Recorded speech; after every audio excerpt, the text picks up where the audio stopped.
Bonjour tout le monde. Alors aujourd'hui on va faire un plat de lasagne, donc toujours avec mes épices préférées. Donc pour cela, eh bien il va nous falloir une carotte et un oignon coupé en dés. Il va nous falloir une boîte de tomates entières pelées pour faire la sauce tomate. On va avoir aussi de l'huile d'olive au basilic, mon sel fou et mon poivre gastronomique que vous connaissez maintenant, de la viande hachée forcément, hein, une belle viande hachée comme ceci, et puis forcément des pâtes à lasagne. Donc là je me suis pas embêtée, hein. J'ai acheté des pâtes toutes préfaites, des fois je les fais aussi, mais voilà, j'ai pris des pâtes toutes préfaites. Et puis notre mélange di pasta, donc spécial pour l'Italie, pour les sauces, pour les pâtes, pour le riz, pour les pizzas. Donc dans ce mélange, vous avez de la tomate en poudre, du piment doux, du carvi, des oignons en lanière, du sésame blanc, du persil, du cumin et du poivre moulu. Donc c'est vraiment un très bon mélange pour faire des lasagnes. Donc ce que je vais faire déjà, c'est que je vais faire revenir mes petits oignons et mes carottes dans un filet d'huile d'olive. Donc j'avais déjà mis l'huile d'olive. Je vais prendre une petite spatule. Voilà. Donc voilà, on va faire revenir nos oignons et nos petites carottes. Donc à côté de ça, et bien sûr, j'ai fait une béchamel allégée. Donc comme je vais vous montrer plus facilement comme ça, parce que là vous allez pas voir. Donc voilà, une béchamel allégée. Donc j'ai mis là j'ai mis des assez grandes quantités. J'ai mis 1 litre de lait pour 80 g de maïzena. Ça suffit en fait pour faire une béchamel. Et j'ai mis du sel et du poivre forcément, et un peu de muscade. Donc voilà, vous laissez mijoter si on veut sur feu doux, le temps que la maïzena prenne dans le lait. Donc voilà pour la béchamel. Donc la béchamel est prête, et du coup donc là on fait revenir nos oignons. Hop hop hop, j'ai le petit chat qui traîne. Hop, tiens, voilà. Donc voilà, j'ai le petit chat qui vient manger le steak. Donc voilà, donc on fait revenir.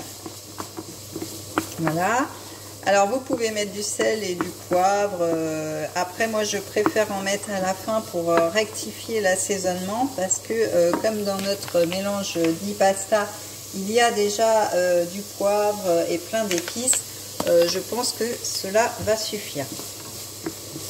Donc on peut rajouter notre viande, forcément.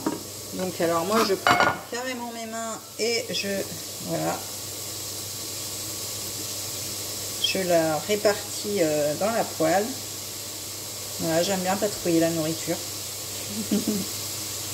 Pendant que je cuisine, hein, pas après, hein, pas quand je mange, hein, forcément. Donc voilà, hop. Quand je vous dis que la cuisine c'est simple, hein, on ne va pas se prendre le chou. Voilà. On se lave les mains au passage. Hop.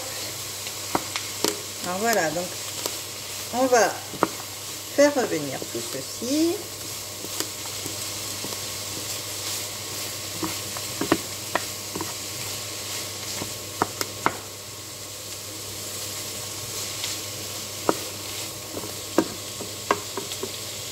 J'aurais pu les refaire revenir avant, c'est vrai, pour que la vidéo dure moins longtemps. Mais bon, après, il faut que vous participiez aussi à la recette un petit peu, sinon c'est pas drôle si je suis toute seule derrière mon fourneau à tout faire et à vous expliquer après comment ça se passe. D'ailleurs, j'ai fait une erreur, c'est que je vais le mettre tout de suite, c'est que je vais mettre un tablier. Parce que là, avec la sauce tomate, sachant que j'ai une chemise blanche, ça va pas être terrible. Donc voilà. Alors oui, je sais, mon tablier est trop grand. J'espère gagner celui d'OP Délices. Donc voilà, on va mettre ça comme ça. Voilà, alors je suis pas très stylée, mais au moins je ne vais pas me tâcher. Alors là, ça commence à sentir super bon.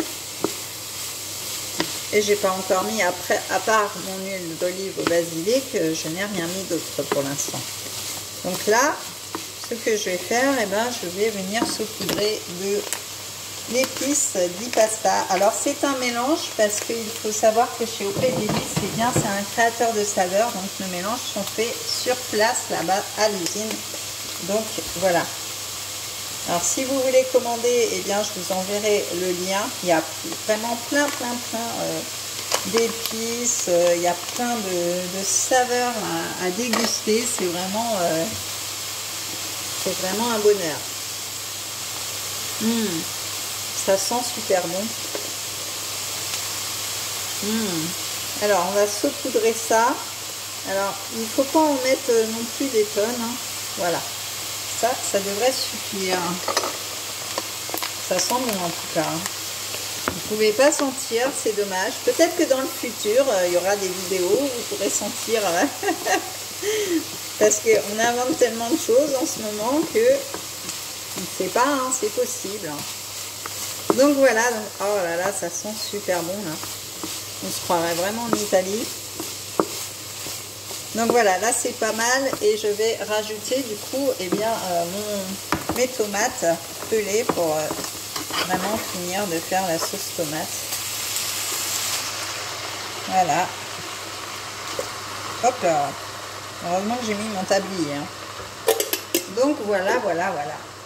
Et c'est tout beau tout ça. Ça va être un délice. Donc là, on va laisser mijoter tout doucement.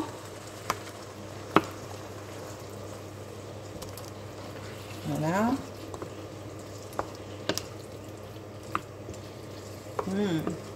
Ça sent bon.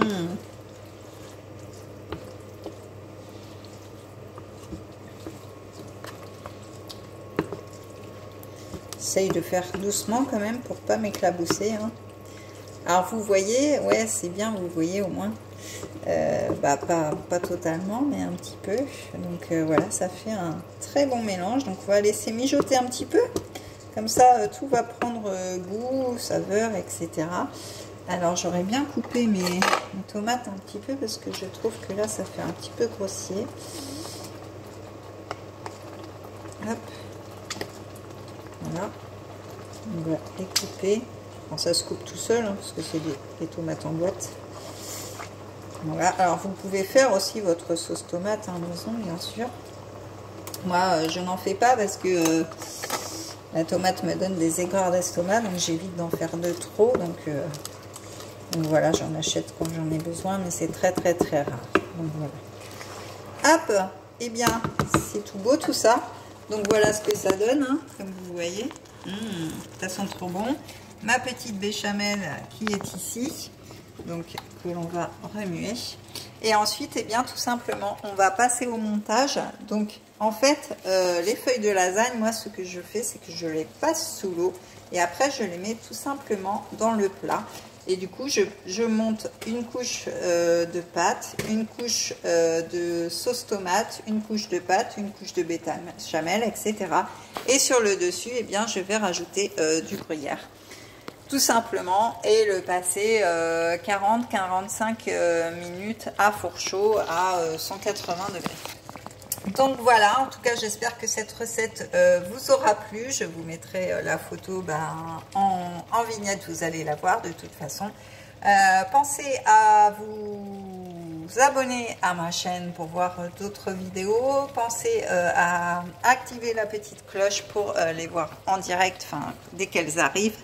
Et puis, vous pouvez me suivre sur Facebook et Instagram aussi. Sur ce, je vous souhaite une très bonne journée et je vous dis à très vite pour une prochaine vidéo. Ciao!